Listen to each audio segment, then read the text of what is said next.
সম্মানিত মাতুয়াইলবাসী, আপনারা কি আমাকে শুনতে পাচ্ছেন? আমি কিন্তু মাতুয়াইলের সন্তান, ঠিক কিনা?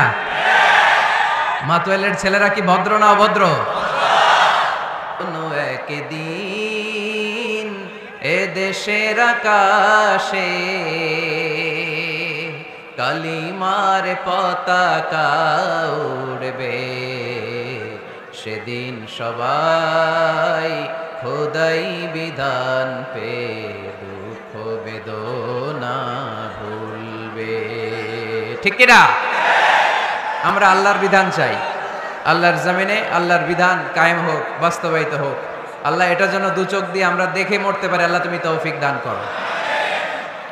আজকের প্রোগ্রামে আপনারা যারা উপস্থিত হয়েছেন, আমি সবাইকে আন্তরিক শুভেচ্ছা। এবং এই কোরআনে আমাদেরকে জান্নাতের সুসংবাদ দিয়েছে কে?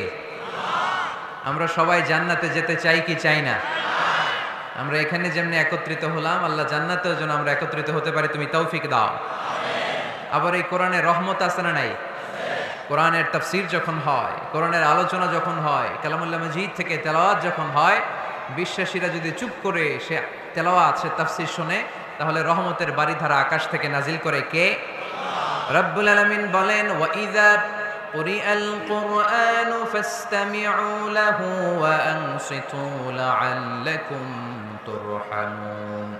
যখন তোমাদের সামনে কোরআনের তেলাওয়াত করা হয়, কোরআন থেকে বর্ণনা দেওয়া হয়, কোরআনের তাফসীর করা হয়, কান দুটো খরগোশের কানের মতো খাড়া করে মনোযোগ দিয়ে ওই আলোচনা শোনো আর একেবারে চুপচাপ থাকো, তাহলে তোমাদের উপর রহমত নাজিল করবে কে? তাহলে কোরআন আমাদের জন্য সুসংবাদ আমরা পেলাম। আবার কোরআন আমাদের জন্য রহমত, mercy, blessings and the bounties from our lord, এটাও পেলাম। এরপরে আল্লাহ বললেন হুদা, কোরআন আমাদেরকে হেদায়েত দেয়। কি দেয়? কোরআনে সব কিছু আছে। কোরআনে ইতিহাসের কথা আছে, তাই বলে কি এটা ইতিহাসের বই? কোরআনে সমাজ বিজ্ঞানের কথা আছে, তাই বলে এটা সমাজ বিজ্ঞানের বই? কোরআনে নবীদের অনেক মজার মজার গল্প আছে, তাই বলে এটা কি গল্পের বই? কোরআনে বিজ্ঞানেরও কথা আছে, তাই বলে কি এটা বিজ্ঞানের বই? না, এটা হেদায়েতের বই। এটা কিসের বই? The Holi Quran Leeds the way, পথ দেখায়। The Holy Quran guides us to the right sense of direction. কোন দিকে যেতে হবে এটা দেখায়। এটা হুদাল লিল মুত্তাকিন, এটা মুত্তাকিনদের জন্য পথ প্রদর্শনকারী। তো আজকের এই মাহফিলের শুরুতে যে মেসেজটা আপনাদের কাছে ড্রপ করতে চাই, সেটা হচ্ছে কোরআন এটা হেদায়েতের কিতাব। এটা কিসের কিতাব? সবাই বলেন কিসের কিতাব? এটা গাইড দেয় যারা মুত্তাকি তাদেরকে। কোরআনের শুরুতেই আল্লাহ তাআলা এই বিষয়টা আমাদের কাছে ক্রিস্টাল ক্লিয়ার করেছেন, স্পষ্ট করে বলেছেন, যালিকাল কিতাব লা রাইবা ফি হুদাল লিল মুত্তাকিন। This is the book, the most authentic and original and reliable book ever in the world. There is no doubt in it and a guidance to those who are muttaqin. এটা এমন বই যে বইয়ে কোনো ভুল নাই। এই বইয়ে কোনো ভুল আছে? আওয়াজ করে বলেন, কোরআনে কোনো ভুল আছে? কোনো সন্দেহ আছে? সংশয় আছে? হেদায়েতের কিতাব করে মুত্তাকিদের জন্য এটাকে পাঠালো কে? এজন্য রাব্বুল আলামিন বলেন, যালিকাল কিতাবু লা রাইবা ফীহি হুদাল লিল মুত্তাকিন। This is the book, there is no doubt in it. এটা এমন বই যেটাতে সন্দেহ নাই। এটা মুত্তাকিনদের জন্য পথ প্রদর্শনকারী। তাহলে এই কথাটা, এই মেসেজটা আজকে আমাদেরকে মুখস্থ করে নিয়ে যেতে হবে যে কোরআন হেদায়েতের কিতাব। এটা কিসের কিতাব? পথ দেখায়, সত্যের পথ, কল্যাণের পথ, জান্নাতের পথ। ইয়াহদি লিল্লাতি হিয়া আকওয়াম, যে পথটা খুব সুদৃঢ়, খুব মজবুত। কোরআনের এই পথে ডানে বায়ে কোনো মোড় নাই, কোনো ইউটার্ন নাই, কোনো চৌমুহনী নাই, স্ট্রেট ফরওয়ার্ড। এই রাস্তায় যদি দুনিয়ায় আমরা চলতে শুরু করি, এই রাস্তা শেষ হয়ে যাবে জান্নাতুল ফেরদাউসের ভেতরে। আওয়াজ করে পড়ি সুবহানাল্লাহ। এজন্য এই কোরআন থেকে আমাদেরকে হেদায়েত নিতে হবে, এই কোরআন থেকে আমাদেরকে গাইডেন্স নিতে হবে। আমাদের জীবনের চলার পথে যেখানেই আমরা সমস্যায় পড়ব, এই কোরআন থেকে আমাদের গাইডেন্স, হেদায়াত, পথ প্রদর্শন যেটা আল্লাহ তাআলা আমাদের জন্য দিয়েছে, সেটা আমাদেরকে গ্রহণ করতে হবে। কারণ এই কিতাব এমন কিতাব যেটা মানুষকে অন্ধকারচ্ছন্ন একটা পথ থেকে আলোর পথ দেখায়, ঠিক কিনা? বামপন্থীদেরকে ডানপন্থী বানায়, ঠিক কিনা? রব্বুল আলামিন বলেন, আলিফ লাম রা, কিতাবুন আনজালনাহু ইলাইকা লিতুখরিজান নাসা মিনাল যুলুমাতি ইলান নূর। Muhammad, I've revealed this book in order to lead the mankind out of darkness into the light. অন্ধকারাচ্ছন্ন মানুষগুলোকে অন্ধকার থেকে বের করে টেনে এনে আলোর পথে উঠিয়ে দেওয়ার জন্য এই কোরআনকে পাঠিয়েছে কে? তাহলে আমরা বুঝলাম এটা বিজ্ঞানের কিতাব নয়, যদিও বিজ্ঞান নিয়ে কোরআন কথা বলেছে। এটা ইতিহাসের বই নয়, যদিও অনেক ইতিহাস কোরআনে আছে। এটা গল্পের বই নয়, যদিও নবীদের গল্প পাওয়া যায় এই কিতাবে। এটা হেদায়েতের কিতাব। কিসের কিতাব? আরো জোরে বলতে হবে, কিসের কিতাব? আল্লাহ বলেছেন মা ফাররাতনা ফিল কিতাবি মিন শাই, এই কিতাবে তোমাদের প্রয়োজনীয় জরুরি এমন কোনো কিছু আমি বাকি রেখে দেই নাই। ওয়া নাযালনা আলাইকাল কিতাবা তিবয়ানান লিকুল্লি শাই, মানব প্রয়োজনীয় সব কিছু এই কিতাবের মধ্যে দিয়ে দিয়েছে কে? রান্নাঘর থেকে বঙ্গভবন কিভাবে চালাতে হয় আছে না নাই? ঘরে বসে বসে কাঁথা সেলাই থেকে শুরু করে মহাকাশের সূক্ষ্মাতি সূক্ষ্ম কাজ কেমন করে পরিচালনা করতে হয় আছে না নাই? রাজনৈতিক অঙ্গনকে কেমন করে সেটেল করতে হয়, লিড দিতে হয়, সেটাও আল্লাহর কোরআনে আছে না নাই? কিভাবে বিয়ে শাদী করতে হবে আছে না নাই? সমাজে কি করে শান্তি প্রতিষ্ঠা করতে হয় আছে না নাই? তিবয়ানান লিকুল্লি শাই, সব জিনিসের সুস্পষ্ট ব্যাখ্যা। যা বলার আল্লাহ সব বলে দিয়েছে। কোরআনকে শুরু করেছে আল্লাহ বিসমিল্লাহির রহমানির রহিম দিয়ে, মানে বা দিয়ে। কি দিয়ে? কথা বলেন, কি দিয়ে? বা দিয়ে। আর শেষ করেছে সূরা নাস দিয়ে, মিনাল জিন্নাতি ওয়ান নাস। সিন, বার সিন মিলালে কি হয়? এবার বাসে চড়ে গুলিস্তান। বাসে চড়ে কই যাব? গুলিস্তান। ওই বাস? ওই বাস নাকি? না, ওই বাস না। এই বাস মানে যথেষ্ট, এনাফ। যা বলা হয়েছে 30 পারা এনাফ। হেদায়েতের জন্য নতুন কিছু লাগবে না। ব্ল্যাক হোলের সামনে আসে, বাচ্চার মুখে হাওয়াই মিঠাই দিলে যেমনি হাওয়াই মিঠাই মুহূর্তেই নাই, ওই তারাও মুহূর্তেই নাই। সুবহানাল্লাহ। মাতুয়াইলে হাওয়াই মিঠাই পাওয়া যায়? পাওয়া যায়? কই পাওয়া যায়? হ্যাঁ, আগে যখন আমরা ছোট ছিলাম আমরা এগুলো খাইতাম তো। কটকটি, কটকটি আছে এখন? ঘরের ওই যে পুরান জোতা টোতা প্লাস্টিকের বোতল, এগুলো দিয়ে আমরা কটকটি খাইতাম। আর খাইতাম এই হাওয়াই মিঠাই, খুব মজা লাগতো এগুলো। এরকম গোল করে সাজায় রাখতো, জিব্বায় লাগাইলেই নাই। খাইছেন আপনারা? এই ব্ল্যাক হোল হচ্ছে এমন যে ব্ল্যাক হোলের রেঞ্জের মধ্যে কোনো তারা ঘুরতে ঘুরতে ঘুরতে যদি চলে আসে, হাওয়াই মিঠাই মুখে লাগাইলে যেমনি নাই, ওই তারাও নাই। তার মানে কোরআন বলেছে মাওয়াকিউন নুজুম, সায়েন্স বলেছে ব্ল্যাক হোল। দুটার মধ্যে মিল আছে না নাই?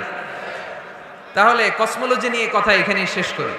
সৃষ্টিতত্ত্বে আমরা যা পেলাম, বিস্ফোরণে সৃষ্টি হয়েছে। কোরআন বলেছে ফাতাকনাহুমা, সায়েন্স বলেছে বিগ ব্যাং থিওরি।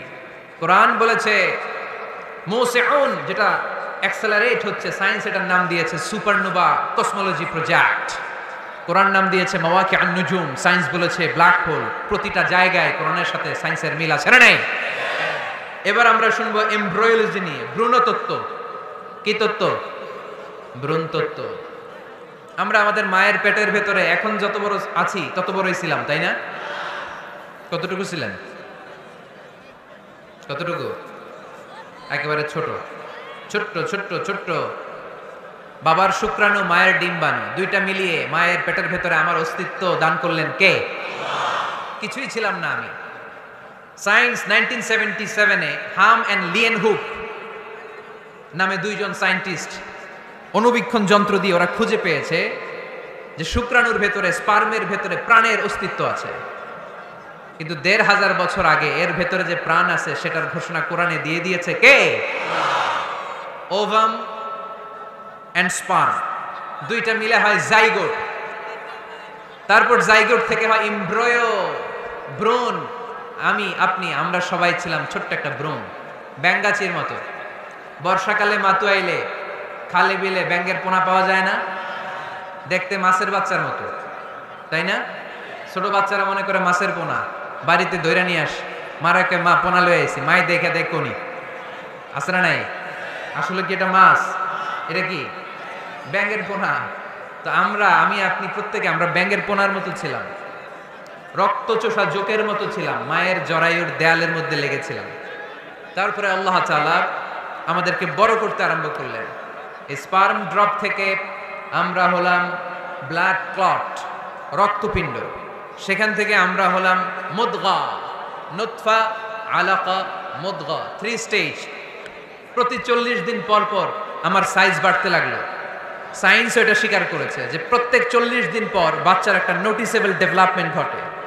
আল্লাহ রাসূল সাল্লাল্লাহু আলাইহি ওয়াসাল্লাম বলেছেন, ইন্না খালকাকুম ইউজমাউ ফি বাতনি উম্মিহি 40 ইয়াওমা। প্রতি 40 দিন পর তোমার মায়ের পেটের ভেতরে তোমার সাইজ একটু বড় করা হয়। চিল্লায় পড়ি আল্লাহু আকবার। তারপরে তুমি নুতফা থাকো, নুতফা থেকে তুমি আলাকা হও, আলাকা থেকে মুদগা, স্টেপ বাই স্টেপ রক্তপিণ্ড। তারপরে আমি হয়ে যাই গোশতপিণ্ড। ওই গোশতের ভেতরে আল্লাহ তাআলা আমার স্কেলিটন দেয়, কঙ্কাল। তারপরে এই কঙ্কালের চারদিক দিয়ে গোশত দিয়ে আমাকে আল্লাহ প্রস্তুত করে। সর্বশেষ এই চামড়ার লেভেল দিয়ে মায়ের পেটে আমাকে ডেকোরেটিং করে কে?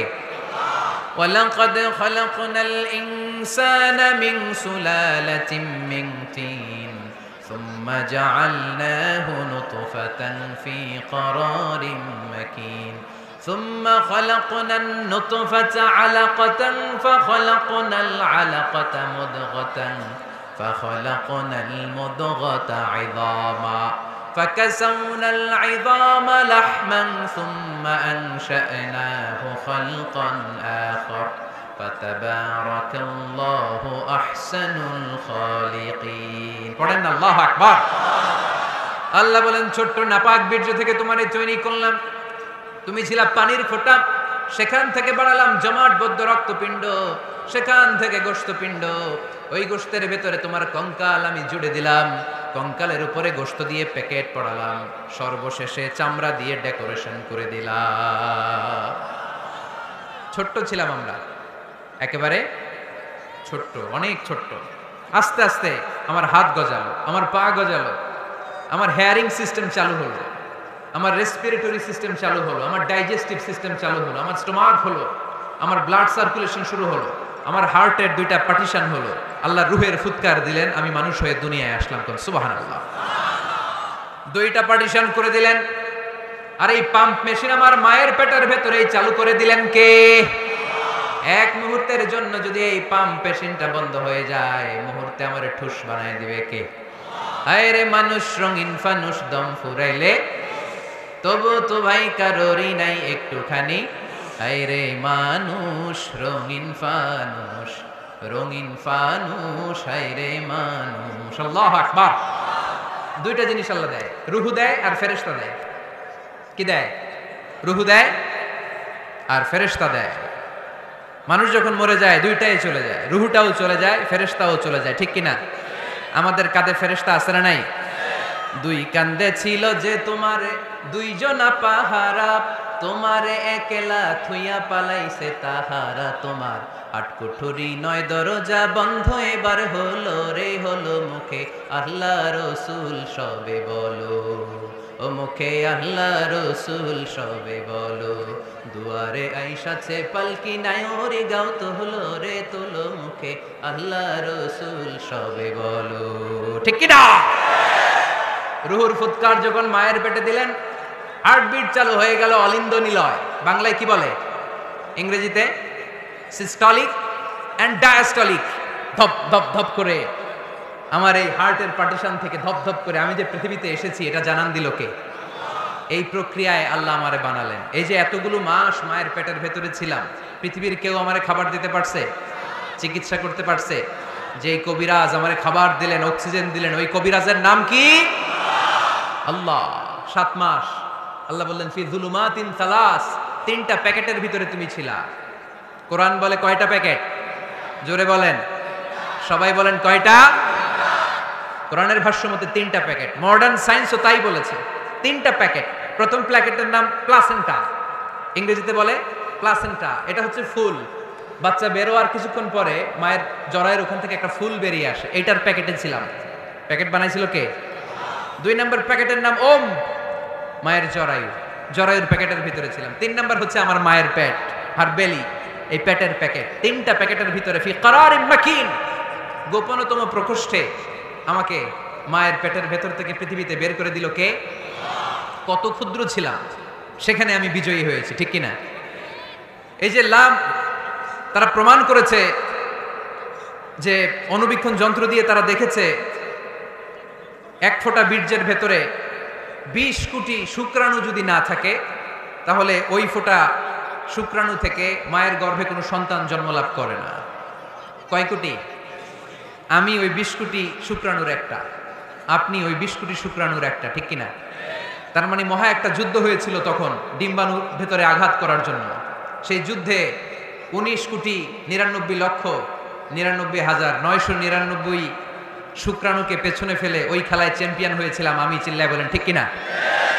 ওই দিন মায়ের পেটে যে আমার অস্তিত্বের জানান আমি দিয়েছিলাম, তখন আমার হাত ছিল নাকি? পা ছিল? দাদা ছিল? দাদি ছিল? টাকা ছিল? ব্যাংক ব্যালেন্স ছিল? কিছুই ছিল না। তখন আমি বিজয়ী হয়েছি। তখনও যখন আমি বিজয় লাভ করতে পেরেছি, এই দুনিয়ার বুকে এসেও আমাদের বিজয় কেউ ঠেকায় রাখতে পারবে না, চিল্লায় বলেন ঠিক কিনা? আমরা বিজয় করতে এসেছি, যাই করব আমরা ভালোভাবে করব, এটা ইসলামের শিক্ষা, ঠিক কিনা? কাজ ছোট হোক বড় হোক, ভালো করলে সওয়াব আছে না নাই? যে কোনো কাজ করো না ভাই, যে কোনো কাজ করো, তা যেন হয় সবার চেয়ে সবচেয়ে সুন্দর। যে কোনো কাজ করো না ভাই, যে কোনো কাজ করো, তা যেন হয় সবার চেয়ে সবচেয়ে সুন্দর। হোক না সেটা পড়ালেখা, রঙের ভাষায় ছবি আঁকা, হোক না সেটা সামান্য কাজ কিংবা মহত্তর, তা যেন হয় সবার চেয়ে সবচেয়ে সুন্দর। আলহামদুলিল্লাহ পড়ো।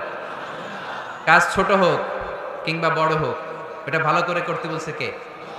ভালো করে করলে ওই কাজে বরকত দিবে কে? কাজে কোনো লজ্জা আছে? শ্রমে কোনো লজ্জা আছে? চাকরি ব্যবসায় কোনো লজ্জা আছে? লজ্জা অলসতায়। লজ্জা কিসে? মাতোয়াইলের ছেলেরা মনে থাকবে, কাজে লজ্জা পাওয়া যাবে। Never under estimate any job, big or small. ছোট হোক বড় হোক, কোনো চাকরিকে নাক ছিটকানো যাবে না। কাজ করে বেঁচে থাকতে হবে, এটাই ইসলামের শিক্ষা, ঠিক কিনা? তাহলে এই এমব্রায়োলজির এই সংক্ষিপ্ত পরিসরের যে আলোচনা, এটাতে আমরা বুঝলাম সায়েন্স যা বলেছে তার সবটুকুন কোরআনের সাথে মিল আছে না নাই? কোনো অমিল আছে? যদি কোনো অমিল তারা খুঁজে পায়, দে হ্যাভ টু ওয়েট। সায়েন্সের কি করতে হবে?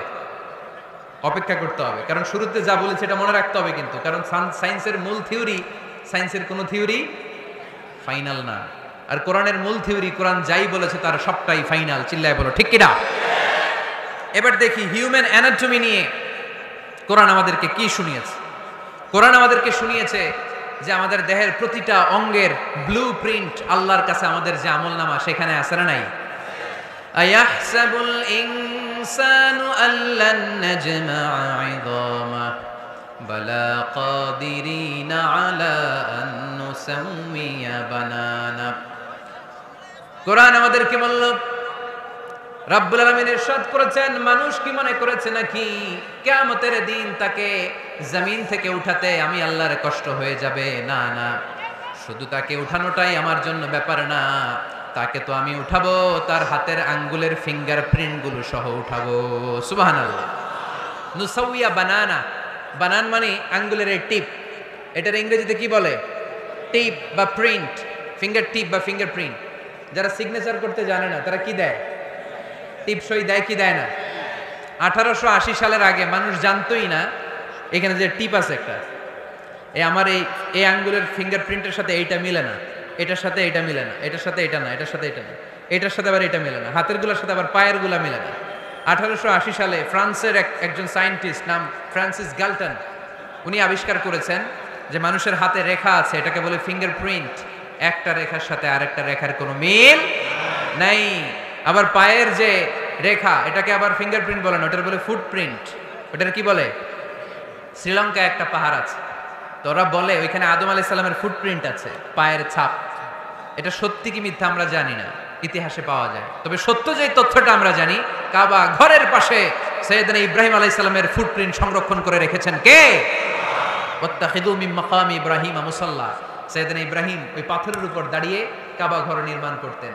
যতটুকু ওঠা লাগতো এসকালেটরের মতো, লিফটের মতো উপরে উঠে যেত। আবার নিচে নামার দরকার হলে মুহূর্তের মধ্যে এসকালেটরের মতো ওই পাথরটা নিচে নেমে যেত। চিল্লায় পড়ি সুবহানাল্লাহ। আবার প্রাণীদের সংখ্যা শনাক্তকরণের জন্য এই ফুটপ্রিন্ট লাগে। যেমন সুন্দরবনে বা অ্যামাজন জঙ্গলে বাঘ কয়টা আছে গুনতে হবে, বাঘশুমারি হয়, আমাদের হয় আদমশুমারি। আমাদের কি হয়? আর আমাদের সুন্দরবনে কি হয়? বাঘশুমারি। তো বাঘ গুনবে কিভাবে? কাছে যে এমনি গুনবে, বাঘ মামা 1, বাঘ মামা 2, বাঘ মামা 3, আর বাঘ আপনারা ছেড়ে দিবে নাকি? এমনি গনে?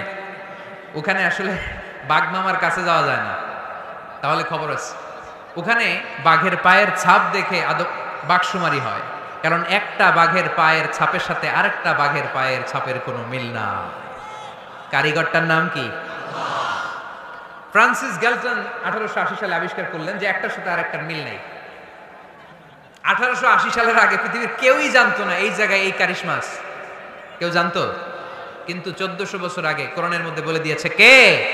আয়াহসাবুল ইনসানু আল্লান নাজমা ইযামা বালা কাদিরিনা আলা আন নুসাউইয়া বানানা।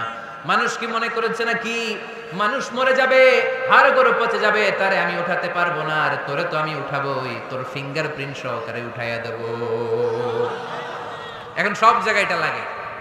সিম যারা কিনতে যান, সিম গ্রামীণের সিম কিনতে গেলে লাগে না? এটাকে বলে বায়োমেট্রিক অথেন্টিকেশন। সিম কিনতে লাগে, ইমিগ্রেশন পাস করবেন ফিঙ্গারপ্রিন্ট লাগে, এম্বাসিতে লাগে, ব্যক্তি শনাক্তকরণের জন্য। কিরে ভাই, এ পিছন থেকে ধাক্কা দিচ্ছ তোমরা এখনো না? আর আসবো না তাইলে, মাত্র এলে আমি আসবো না। এরকম দেখলে তার বাংলাদেশেই আসবো না। এরকম প্রতিদিন কষ্ট দিলে আমাদের পক্ষে সম্ভব না। প্লিজ এরকম করো না। তোমাদেরকে কোরআনের জন্য ভালোবাসি। একটু দাঁড়াও, কয়েক মিনিটের মধ্যে আমি শেষ করে দিচ্ছি। তাহলে ফিঙ্গারপ্রিন্টের ব্যাপারে সায়েন্স যা বলেছে আর কোরআন যা বলেছে কোনো অমিল আছে? নাই। এরপর আল্লাহ যে উঠাবেন, মিনহা খালাকনাকুম ওয়া ফিহা নুঈদুকুম ওয়া মিনহা নুখরিজুকুম তারাতান উখরা। মাটি থেকে বানালাম, মাটি থেকে তোমাদেরকে তৈরি করলাম, মাটির কবরে তোমাদেরকে শুইয়ে দিলাম, আবার মাটির কবর থেকে হাসরের মাঠে আমাদেরকে তুলে ফেলবেন কে? এখন এই যে মাটির ভেতরে আমরা রইলাম, মাটির ঘরে আমরা থাকলাম, পচে গেলাম, মরে গেলাম, কিভাবে উঠাবে? আল্লাহ রাসূল সাল্লাল্লাহু আলাইহি ওয়াসাল্লাম বললেন কিভাবে তোমাদেরকে উঠাবে শোনো। মজার ঘটনা, খেয়াল করে শোনেন। আল্লাহ রাসূল সাল্লাল্লাহু আলাইহি ওয়াসাল্লাম বললেন, সহিহ মুসলিমের বর্ণনা, ইন্না ফিল জাসাদি আযমান লা তাআকুলুহুল আরদু আবাদান ওয়া মিনহু ইউরাক্কাবুল খালকু কুল্লুহু ইয়াউমাল কিয়ামা। আল্লাহ রাসূল বললেন, নিশ্চয়ই প্রত্যেক মানুষের, প্রত্যেক প্রাণীর দেহের মধ্যে একটা ছোট হাড় আছে। কি আছে? হাড় বা হাড্ডি। লা তাআকুলুহুল আরদু আবাদা, মাটি কখনো ওই হাড্ডিটারে খেতে পারে না। অমিনহু ইউরাক্কাবুল খালকু কুল্লুহু ইয়াউমাল কিয়ামা, কিয়ামতের দিন ওই হাড্ডিকে বেসিক ধরে সবগুলো মানুষকে দাঁড় করায় দিবে কে? সাহাবারা জিজ্ঞেস করলেন, আইয়ু আযমিন ইয়া রাসূলুল্লাহ, ও আল্লাহর হাবিব, ওই হাড্ডিটার নাম কি? আমাদের জানতে বড় মনে চায়। বিশ্বনবী বললেন, হাড্ডিটার নাম হলো আজবুয জানাব। আজবুয জানাব ইংরেজিতে বলে কক্সিক্স। ইংরেজিতে কি বলে? ডাক্তার হবা কে কে? হাত তোলো। ডাক্তার হতে চাও দেখি কে কে? মাতোয়েলের ছেলেরা এদিকে ডাক্তার নাই। তোমরা পুলিশের লাঠি চার্জ বাহিনীতে যোগ দিও। যে ধাক্কাধাক্কি শিখছো তোমরা, তোমরা পুলিশের লাঠি চার্জের একটা উইং থাকে না, ওইখানে চাকরি নিয়ে কোপায় ফেলবা একেবারে পিটায়, যেই ধাক্কাধাক্কি করতেছো কোরআনের মাহফিলে। তাহলে ডাক্তার হবা কারা কারা দেখি? মাশাআল্লাহ, মাশাআল্লাহ। আল্লাহ তোমাদেরকে বড় ডাক্তার হওয়ার তৌফিক দান করুক। হাত নামাও। আজকে বাসায় যে লিখবা কক্সিক্স, এই কক্সিক্স এটাকে আরবিতে বলে সহিহ মুসলিম শরীফের হাদিস আজবুয জানাব। আমাদের যে শির দ্বারা আছে না নাই, এটারে বলে মেরুদণ্ড, ডাক্তারি ভাষায় স্পাইনাল কর্ড। এই স্পাইনাল কর্ডের একেবারে নিচে ট্রায়াঙ্গেল, ত্রিভুজ আকৃতির 3 কোণার একটা ছোট্ট হাড্ডি আছে। কয় কোণা? 3 কোণা। এটা প্রাণীরও আছে, আমাদেরও আছে। হিন্দুরা যখন শ্মশানে মানুষ পোড়ায়, গোশত, হাড্ডি, রক্ত সব পুড়ে যায়, কিন্তু ওই ট্রায়াঙ্গেল কক্সিক্স পুড়ে না। আমাদেরকে এই কবরস্থানে যখন শুইয়ে দেওয়া হয়, আমাদের হাত পা মাটিতে খেয়ে ফেলে, সব জীর্ণ শীর্ণ হয়ে যায়, পচে যায়, গলে যায়, কিন্তু শিরদাঁড়ার নিচে ট্রায়াঙ্গেল, ত্রিভুজ আকৃতির যে হাড্ডির কণা, যেটার নাম কক্সিক্স, ওইটা কখনো পচে। কিয়ামতের দিন ওই কক্সিক্স থেকে ওইটাকে বেসিক অফ দ্য বেসিক্স ধরে আমাদেরকে উঠায় দিবে কে? এজন্য আল্লাহ বললেন, মিনহা খালাকনাকুম ওয়া ফিহা নুঈদুকুম ওয়া মিনহা নুখরিজুকুম তারাতান উখরা। মাটি থেকে বানালাম, মাটির কবরে শুইয়ে দিলাম, আবার মাটির কবর থেকে তোমাদেরকে দাঁড় করাবে কে? তাহলে আজবু জানাব কোরআনের ভাষা, হাদিসের ভাষা, বিজ্ঞানের ভাষা হচ্ছে ককসিক্স। মিল আছে না নাই? চিল্লায় বলতে হবে মিল আছে না নাই? কি কষ্ট হচ্ছে আপনাদের? আরো 2-1 মিনিট শুনবেন? শুনবেন?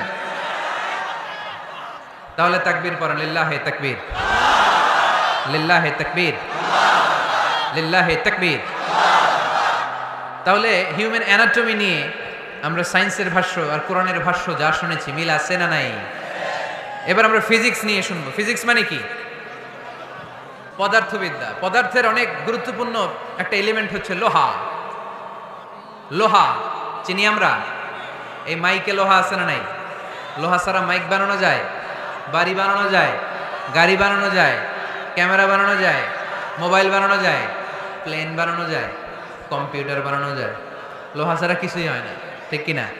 যেহেতু লোহা ছাড়া কিছুই হয় না, এই জন্য লোহার নামে আল্লাহ কোরআন একটা সূরাই দিয়ে দিলেন। সুবহানাল্লাহ। বাড়িতে গিয়ে বললেন ওই সূরাটার নাম আরো জোরে, মাশাআল্লাহ, আল হাদিদ। আল্লাহ বললেন ওয়া আলান্না লাহুল হাদিদ, ও দাউদ তোমার জন্য লোহারে আমি নরম বানিয়ে দিলাম। ফিহি বাসুন শাদীদ ওয়া মানাফিউ লিন-নাস ওয়া আনজালনাল হাদিদা ফিহি বাসুন শাদীদ ওয়া মানাফিউ লিন-নাস। আমি লোহাকে আকাশ থেকে নাজিল করলাম, লোহার ভেতরে রয়েছে অনেক শক্তি। মানাফিউ লিন-নাস, মানুষের জন্য উপকার। এই লোহা দিয়ে নানান ধরনের জিনিস বানানোর কৌশল আমাদেরকে শিখালো কে? এই চলে রাইট। পাগল বিশ্বনবী তার সাহাবাদেরকে বানিয়েছিল। এই চিল্লাচিল্লির মধ্যে পারা যাবে? হাদিদ মানে লোহা। হাদিদ মানে কি? লোহা। আল্লাহ বললেন, খেয়াল করে শুনুন, এই যে মাশাআল্লাহ ঠান্ডা, হ্যাঁ এবার ঠিক আছে, এরকম থাকো। লোহা, সূরার নাম হাদিদ, লোহা। ওয়া আনজালনাল হাদিদ, লোহাকে আমি নাজিল করেছি। এই আয়াত থেকে বোঝা গেল লোহা পৃথিবীর উপাদান না, চাচা। ওয়া আনজালনাল হাদিদ, লোহাকে আমি নাজিল করেছি। আকাশ থেকে বৃষ্টি নাজিল করে কে? এই কোরআনকে নাজিল করছে কে? নাজিল কি উপরের থেকে হয় না নিচ থেকে? তার মানে ওয়া আনজালনাল হাদিদ, লোহাকে আল্লাহ এইভাবে নাজিল করছে। কোরআন যেমনি উপর থেকে নিচে, ফ্রম আপ টু ডাউন, বৃষ্টি যেমনি উপর থেকে নিচে, তেমনি লোহাকেও উপর থেকে নিচে নাজিল করেছে কে? কোরআনের এই আয়াত থেকে বোঝা যায় লোহা পৃথিবীর উপাদান নয়, লোহা নিশ্চয়ই বাইরে থেকে এসেছে। সায়েন্স বর্তমান সময়ে এটাই বলছে, চিল্লায় এখন সুবহানাল্লাহ। সায়েন্স বলছে লোহার একটা মলিকিউল তৈরি করতে যে টেম্পারেচার বা তাপ লাগে, এটা পৃথিবীতে দূরের কথা, সূর্যের ভেতরেও নাই। 1 কোটি ডিগ্রি সেলসিয়াসের তাপমাত্রা ছাড়া লোহার কোনো অণু পৃথিবীতে তৈরি হওয়া সম্ভব না। চিল্লায় বলো ঠিক কিনা? এত বেশি তাপমাত্রা, সৌরজগতের সব গ্রহ নক্ষত্রের তাপমাত্রা একসাথে মিলালেও চলবে না।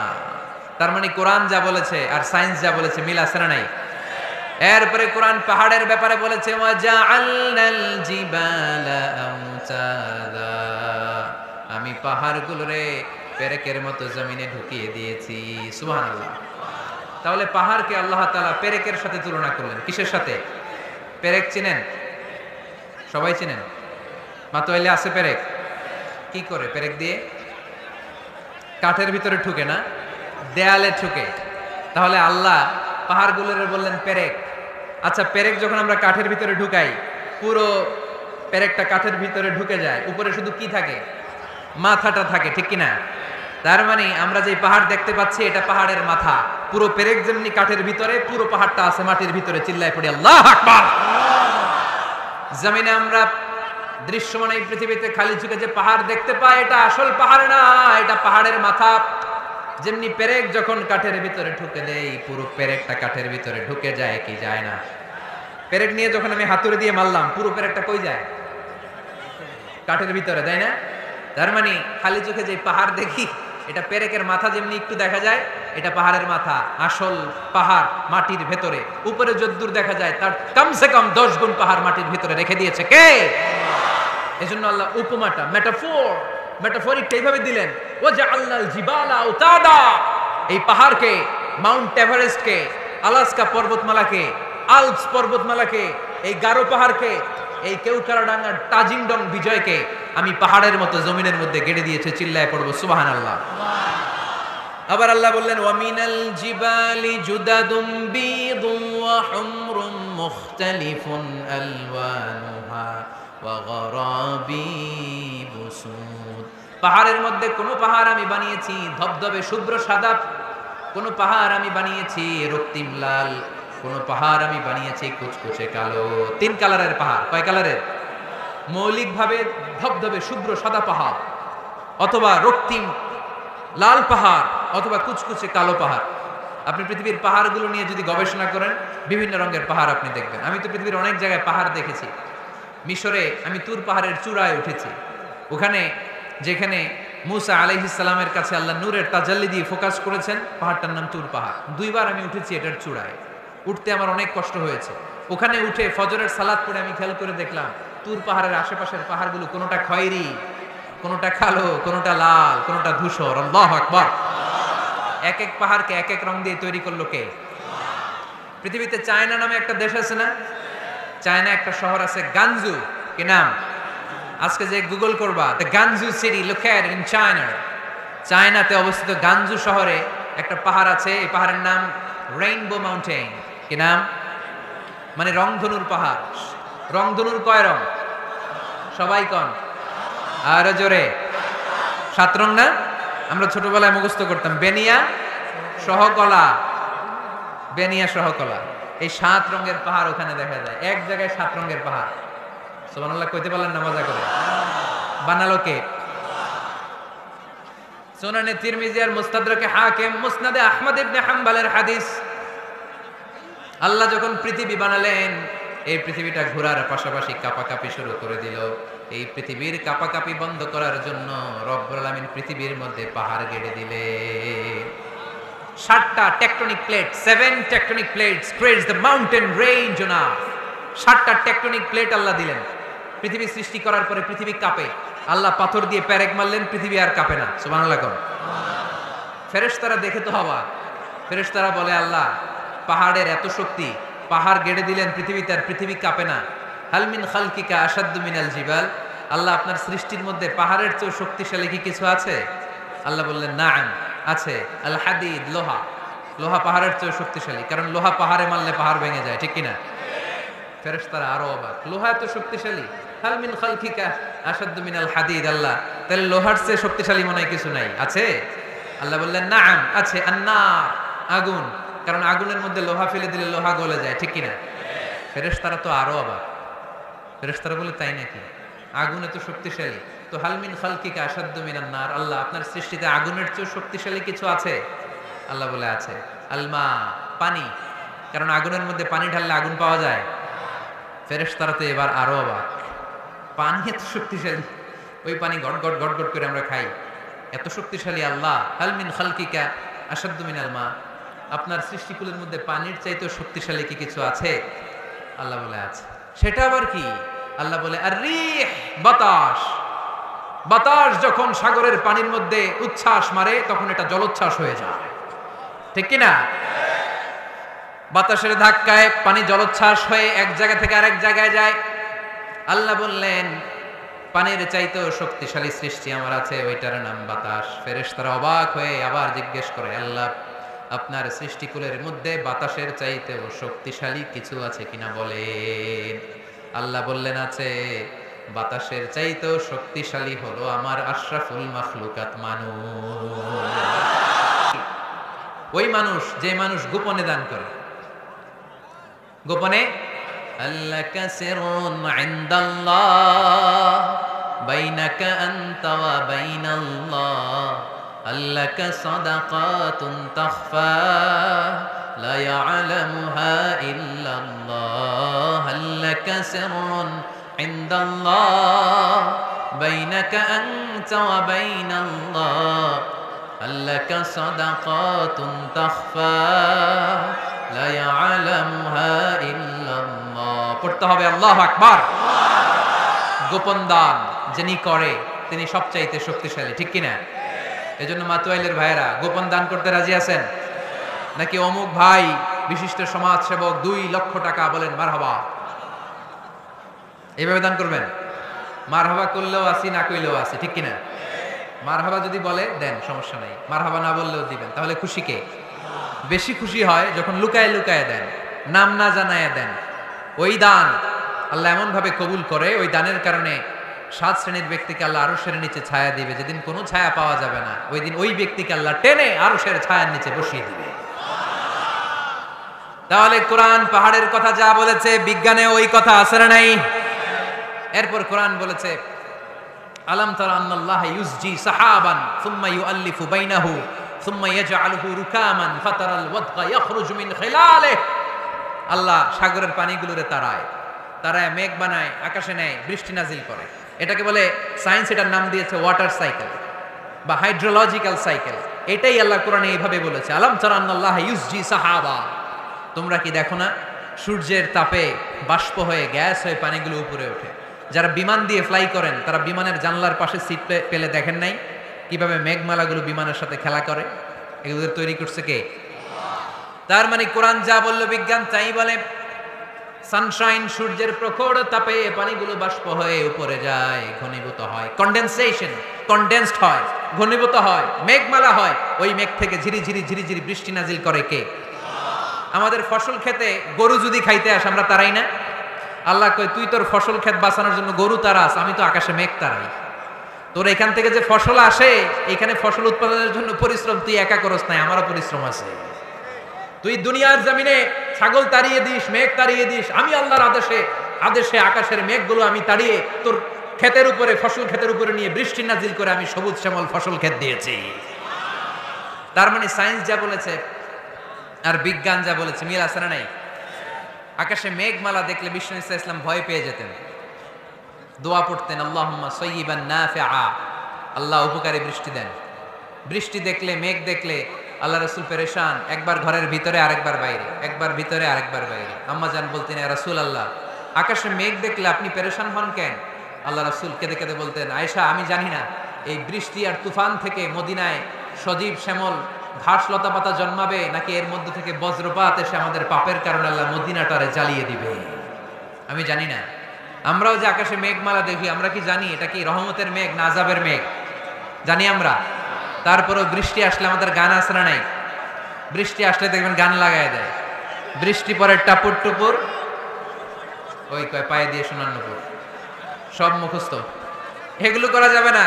বৃষ্টি দেখলে দোয়া পড়তে হবে, আল্লাহুম্মা সাইয়্যিবান নাফিআ, আল্লাহুম্মা আসকিনা গাইসান মুগীসান মারিআন নাফিআন গায়রা দার আজিলান গায়রা আজিল।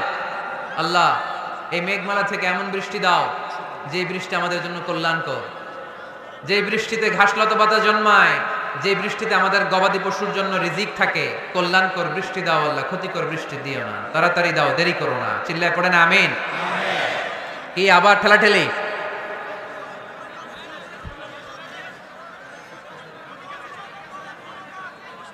মোনাজাত করে দেই না? না না, মোনাজাত হবে, বসে যাও। এই তো ঠিক আছে, এইভাবে থাকে।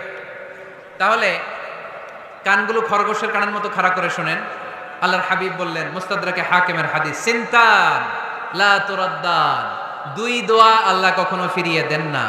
কয় দোয়া? এক হচ্ছে ইনদান নিদা, আজানের পরে যে দোয়াটা করা হয়, আজান আর একামতের মাঝখানে দোয়া, আজানের সময় দোয়া, এই দোয়া আল্লাহ ফিরিয়ে দেয়, একটা গেল। দুই নাম্বার হচ্ছে তাহতাল মাতর, বৃষ্টির নিচে দাঁড়িয়ে দোয়া করলে ওই দোয়া কবুল করে কে? আর আমরা বৃষ্টির নিচে দাঁড়িয়ে আঁকা বাঁকা মেঠো পথে কোনরূপসী হেঁটে যায়, আছে না নাই? বৃষ্টি আসলে আমরা ভাবুক হয়ে যাই, দরজা জানলা বন্ধ করে দিয়ে অনেকে গান বাজনা ছেড়ে দেয়, হিন্দি গান লাগায় দেয়। এই 16ই ডিসেম্বরেও দেখলাম কিছু কপাল পোড়া বাংলা দেশাত্মবোধক গানের পরে হিন্দি গান লাগাই দিচ্ছে। কত বড় ডাকাই, কোথায় কি করতে হবে ওইটাও জানে না। তো জন্য বৃষ্টি নাজিল হলে আমরা যেন আল্লাহর কাছে দোয়া করি। বৃষ্টির সময় দোয়া করলে ওই দোয়াটা কবুল করে কে? তাহলে ফিজিক্সের এই পোর্শনে আমরা লোহা নিয়ে কথা বললাম, বায়োলজিক্যাল অ্যাসপেক্ট অফ মাউন্টেইনস, পাহাড় নিয়ে কথা বললাম পানি নিয়ে। এবার আমরা জুলজি নিয়ে কিছু কথা বলে মুনাজাতের দিকে যাব ইনশাআল্লাহ। প্রাণীবিদ্যা, জুলজি মানে কি? প্রাণীর কথা তো আর কোরআনে নাই। প্রাণীর নামে আল্লাহ কোরআনে একটা সূরাই দিয়ে দিয়েছে, সূরাতুল আনআম। আবার 5টা প্রাণীর নামে আলাদা আলাদা সূরা আছে না নাই? সূরাতুল বাকারা। বাকারা মানে সূরাতুল ফিল, ফিল মানে সূরাতুন নামাল, নামাল মানে পিঁপড়া। সূরাতুন নাহাল, নাহাল মানে মৌমাছি। সূরাতুল আনকাবুত, আনকাবুত মানে মাকড়সা। 5টা প্রাণীর নামে কোরআনে সূরা দিছে কে? আবার আল্লাহ বললেন ওয়া ইন্না লাকুম ফিল আনআমি লা'iবরাতান নুসকিকুম মিম্মা ফি বুতুনিহি মিন বাইনি ফারসিন ওয়া দামিন লাবানান খালিসান সাইগান লিশ-শারিবিন। প্রাণীর পেটের ভেতর থেকে আমি তোমাদের জন্য একটা লিকুইড পদার্থ বের করি, মিমবাইনি ফারসিন ওয়া দামিল লাবানা। এই লিকুইড পানিটা গোবর আর রক্তের মাঝখান দিয়ে আমি বের করি, কিন্তু এই পানিটার মধ্যে গোবরও মিশে না, রক্তও মিশে না। সুবহানাল্লাহ। লাবানান খালিসান, এটার নাম ফ্রেশ মিল্ক, এটার নাম সাইগান লিশ-শারিবিন, খেতে খুব সুস্বাদু। সুবহানাল্লাহ পড়েন। মা তো এলে গরু গাবি পালেন নাকি আপনারা? কারা কারা পালেন দেখি? ছাগল পালেন কারা কারা? মা বাআসাল্লাহু নাবিয়্যান ইল্লা রাআল গানাম। এই দুনিয়ায় এমন কোন নবী নাই যে নবী ছাগল চড়ায় নাই। ছাগল চড়ানো নবীর সুন্নাত। সুবহানাল্লাহ কইলেন না? তাহলে মেকানিজমটা দেখেন, what a brilliant mechanism of discharge in milk from animals body. আল্লাহ বললেন মিমবাইনি ফারসি ওয়া দামিল লাবানা। ফারস মানে গোবর, ফারস মানে দাম মানে রক্ত, দাম মানে। তাহলে গরুর পেটের এক লাইনে থাকে গোবর, এক লাইনে, আরেক লাইনে রক্ত। গোবরও নাপাক, রক্ত, গোবর খাওয়া হারাম, রক্ত খাওয়া। দুই হারামের মাঝখান থেকে, দুই পচা জিনিসের মাঝখান থেকে, দুই বিদঘুটে জিনিসের মাঝখান থেকে দুধ আমাদের জন্য বের করে দেয় কে? মেকানিজমটা দেখছেন? মিমবাইনি ফারসি ওয়া দামিল লাবানা, একদিকে গোবর একদিকে রক্ত, মাঝখান দিয়ে স্বচ্ছ দুধ। সুবহানাল্লাহ পড়েন। এই দুধ এমন একটা খাবার, এটা খেয়ে হজম করতে পারলে আজীবন বেঁচে যাবে। নিউট্রিশনের যে ইনগ্রেডিয়েন্টস আছে 6টা, পুষ্টি উপাদান 6টাই আছে দুধে। এজন্য আল্লাহ রাসূল সাল্লাল্লাহু আলাইহি ওয়াসাল্লাম দুধ বড্ড পছন্দ করতেন, আর বলতেন আলাইকুম বিআলবানিল বাকার, তোমরা গরুর দুধ খেও। ফা ইন্নাহা তুরাম্মু মিনাল আশজার, কেননা গরুর দুধ এটা ঘাস লতা পাতার নির্যাস। গরু কি খায়? ফাস্ট ফুড খায় না? গরু বার্গার খায় না? ফ্রেঞ্চ ফ্রাইজ খায় না? টিক্কা খায় না? চিকেন কাবাব? গরু কি খায়? এই ঘাস খাবেন, মানে শাকসবজি খাবেন। গরু ঘাস খায়, এজন্য গরুর পেট থেকে দুধ বের করে দেয় কে? আলাইকুম বিআলবানিল বাকার, তোমরা গরুর দুধ খেও। কত বড় ডাক্তার ছিলেন বিশ্বনবী মুহাম্মদ সাল্লাল্লাহু, এমন বিশ্বস্ত নবী, যেটা খাইতে বলছে ওইটা খাইলে ডাইরেক্ট অ্যাকশন। কালিজিরা খেতে বলতেন, মধু খেতে বলতেন, লাউ খেতেন। লাউ খেলে পেট যত ঠান্ডা থাকে, পৃথিবীর কোনো খাবার এত ঠান্ডা হয় না পেট, ঠিক কিনা? এজন্য বিশ্বনবী বলতেন আলাইকুম বিআলবানিল বাকার, গরুর দুধ খাবা। ফা ইন্নাহা তুরাম্মু মিনাল আশজার, কেননা ঘাস পাতা খেয়ে গরুর ভেতরে আল্লাহ ঘাস পাতার মাধ্যমে দুধ বানায়। আবার বিশ্বনবী বললেন মেরাজের রাতে জিব্রাইল 3টা মগ এনে আমার হাতে দিয়েছিল। এক মগের মধ্যে ছিল পানি, আরেক মগের মধ্যে ছিল মদ, আরেকটা মগের মধ্যে ছিল দুধ। 3টা দিয়ে আমার টেস্টিং শুরু করে দিছে। টেস্টিং করতেছে। বিশ্বনবী ধরেন তো কোনটা ধরবেন? বিশ্বনবী দুধেরটা ধরলেন। কোন? সুবহানাল্লাহ। সাইয়েদনা জিব্রাইল বললেন আখাস্তাল ফিতরা, নবী আপনি যেমন ধরছেন তেমন, আপনি যেমন, আপনার স্বভাব যেমন, নিয়েছেনও তেমন। এজন্য দুধ খাবেন, বাচ্চাদেরকে দুধ খাওয়াবেন। অনেক মায়েরা বাচ্চাদেরকে বুকের দুধ খাওয়াতে চায় না, ডানু খাওয়ায়, ল্যাকটোজেন খাওয়ায়, সিরালাক খাওয়ায় না। আমার মায়েরা, আমার সম্মানিত বোনেরা, বাচ্চাদেরকে দুধ খাওয়াবেন। ওয়াল ওয়ালিদাতু ইরদি'না আওলাদাহুন্না হাওলাইন, 2 বছর খাওয়াবেন, কামিলাইন, পরিপূর্ণ। লিমান আরাদা আন ইউতিম্মা রাদাআ, কারণ মায়ের বুকের দুধের প্রথম দিক থেকে যে দুধটা বের হয় এটাকে বলে শাল দুধ। এই শাল দুধের মধ্যে অনেক ন্যাচারাল ভ্যাকসিন আছে। ডাক্তাররা বলেছে বাচ্চাদের ব্রেইন, হাড্ডি শক্ত হওয়া, মেমোরি শার্প হওয়া, উদ্যম আর উজ্জীবিত হওয়ার জন্য, সজীব আচরণের হওয়ার জন্য মায়ের বুকের দুধটা খুবই জরুরি। এটা অবশ্যই খাওয়াবেন। আর এই মায়ের বুকের দুধের ভেতরে আল্লাহ বাচ্চার জন্য প্রথম টিকাটা ফ্রি দিয়ে দিছে।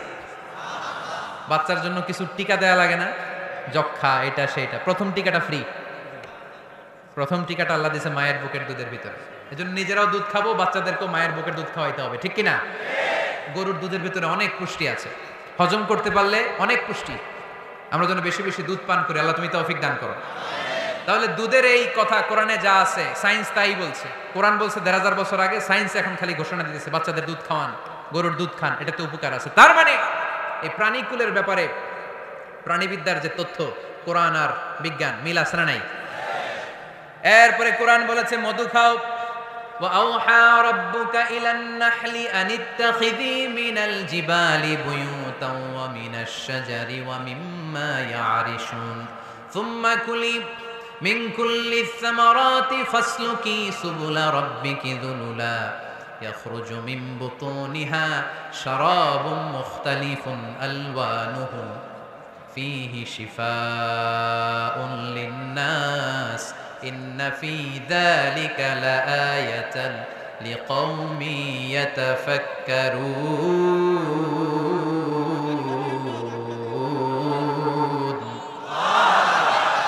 لِقَوْمٍ يَتَفَكَّرُونَ চিন্তাশীলদের জন্য এই মধুর মধ্যে আল্লাহ চিন্তা রেখে দিয়েছেন। আওহা রব্বুকা ইলান নাহাল, আল্লাহ মধুরে মেসেজ পাঠাইছে। আমরা মোবাইলে কি পাঠাই? এই মেসেজ আমার মোবাইলে আসে, আমার বন্ধু আমারে পাঠাইলে আরেক জায়গায় যায়, শুধু আমিই জানবো। মৌমাছির আল্লাহ যেটা পাঠাইছে এটা মৌমাছি বুঝতে পেরেছে। আনিত্তাখিদি, আল্লাহ অর্ডার করার সময় নারী মৌমাছিকে বলেছে, এটা মুয়ান্নাসের সিগা। আপনারা যারা আরবি জানেন, আলেম ওলামা ইকরাম যারা এসেছেন তারা জানেন ইত্তাখিদ এটা মুযাক্কার, পুরুষের জন্য।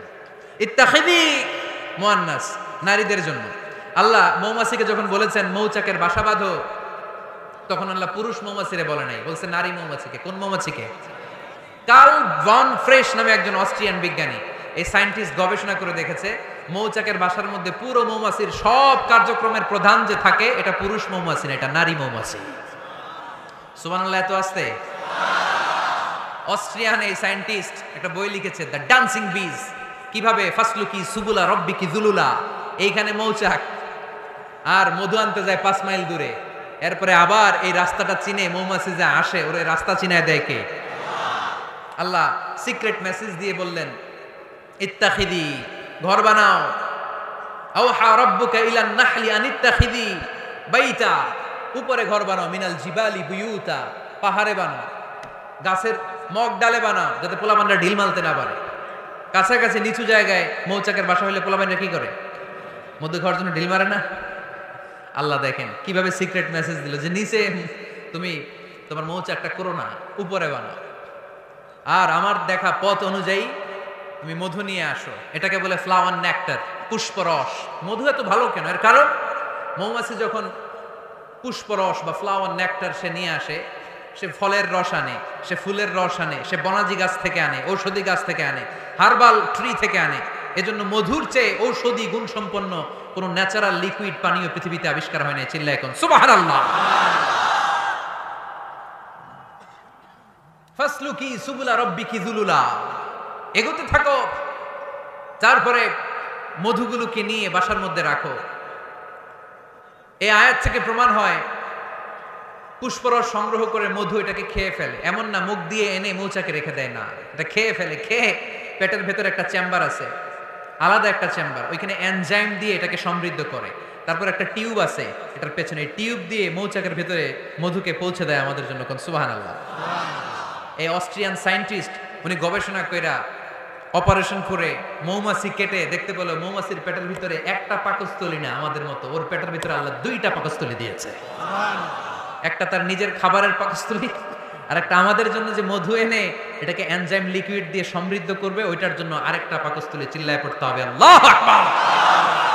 এজন্য মধু খেতে রাজি আছেন তো? বিষ্ণু ঈসা ইসলাম ফ্রেশ মধু খেতেন। দুর্গন্ধযুক্ত মধু বিষ্ণু সাল্লাল্লাহু আলাইহি সাল্লাম কখনো খেতেন না। আর বিষ্ণু ঈসা ইসলাম বলতেন আলাইকুম বিশিফা আইন, তোমরা 2টা শিফা নাও। কোরআনে এই মেসেজটা খেয়াল রাখবেন, কোরআনে কালামুল্লাহ মাজিদে 2টা বিষয়ের ক্ষেত্রে আল্লাহ শিফা শব্দ যোগ করেছেন।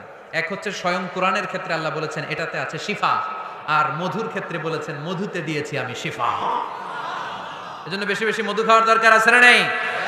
কত ধরনের মধু যে পৃথিবীতে পাওয়া যায়, ব্ল্যাক হানি, হোয়াইট হানি, ক্রিমড হানি, অর্গানিক হানি, এগুলো খুঁজে খুঁজে খাবেন। আজকে মধু খাইছেন কে কে? দেখি হাত তোলেন। মাশাআল্লাহ, আমিও খেয়ে আসছি আপনাদের সাথে। প্রতিদিন মধু খাইতে হবে শীতকালে। আজকে শীত পড়ছে না অনেক, মধু খেয়ে যদি আপনি কাজ শুরু করে দেন, শীত বাবাজি আপনার কাছে আসতে পারবে না। বিষ্ণু ইসলাম মধু খেতে আমাদেরকে উৎসাহিত করেছেন। তার মানে এমন বিশ্বস্ত নবী আমার, যেটা খেতে বলেছেন এটা খেলে আমাদেরকে সুস্বাস্থ্য দান করবে কে? তার মানে প্রাণীবিদ্যায় আমরা কোরআন থেকে যে তথ্য পেয়েছি, এই তথ্যের সাথে বিজ্ঞানের তথ্যের মিল আছে না নাই? কোনো অমিল আছে? কিন্তু বিজ্ঞান যদি কোনো অমিল খুঁজে পাওয়া যায়, বিজ্ঞানী বাবাজিদের কি করতে হবে? কি করতে হবে? They have to wait unless they get their final discoveries, the latest and modern invention. তাদের নতুন ইনভেনশন যতক্ষণ না আসে বসে থাকতে হবে, কারণ তোমাদের কথা ফাইনাল না। বিজ্ঞানের সবচেয়ে বড় থিওরি যে বিজ্ঞানের কোনো থিওরি ফাইনাল না, আর কোরআনের সবচেয়ে বড় থিওরি কোরআন যাই বলেছে তাই মনে থাকবে। এজন্য আজকের এই সংক্ষিপ্ত আলোচনা থেকে আমরা বুঝতে পারলাম যে বিজ্ঞান আর কোরআনে কোনো অমিল নেই, আছে শুধু মিল। আমরা আজকে কসমোলজি নিয়ে শুনেছি, মানে সৃষ্টি তত্ত্ব, কিভাবে সৃষ্টি হলো মহাবিশ্ব। এমব্রয়োলজি নিয়ে শুনেছি, কিভাবে আমরা তৈরি হয়েছি, ভ্রূণতত্ত্ব। হিউম্যান অ্যানাটমি, আমার দেহের নাট বল্টু কোথায় কি আছে। শুনেছি ফিজিক্স নিয়ে, পদার্থবিদ্যা। শুনেছি জুওলজি নিয়ে, প্রাণীবিদ্যা।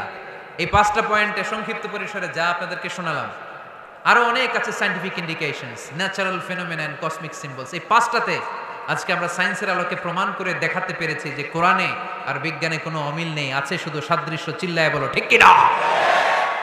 এজন্য কোনো কিছু যদি বিজ্ঞানী ভাইয়েরা অমিল পান, ওয়েট, বসেন, রিল্যাক্স, চা খান, ঠান্ডা মাথায় চিন্তা করেন, আরো গবেষণা করেন। যেটা অমিল পাইছেন, গবেষণা বেশি বেশি করলে ওইটাও মিল পেয়ে যাবেন, ঠিক কিনা? এজন্য বিজ্ঞানের আবিষ্কার যত বাড়বে, কোরআন বোঝা তত সহজ হবে, ততই সহজ হবে। বিজ্ঞান যত আগাবে, ততই কোরআনের দিকে সেজদায় লুটিয়ে পড়বে। চিল্লায় বলে ঠিক কিনা? আর কোরআন এটা বিজ্ঞানের বই না, এটা কিসের কিতাব? সবাই বলেন। এখান থেকে সমাধান নেওয়ার দরকার আছে না নাই?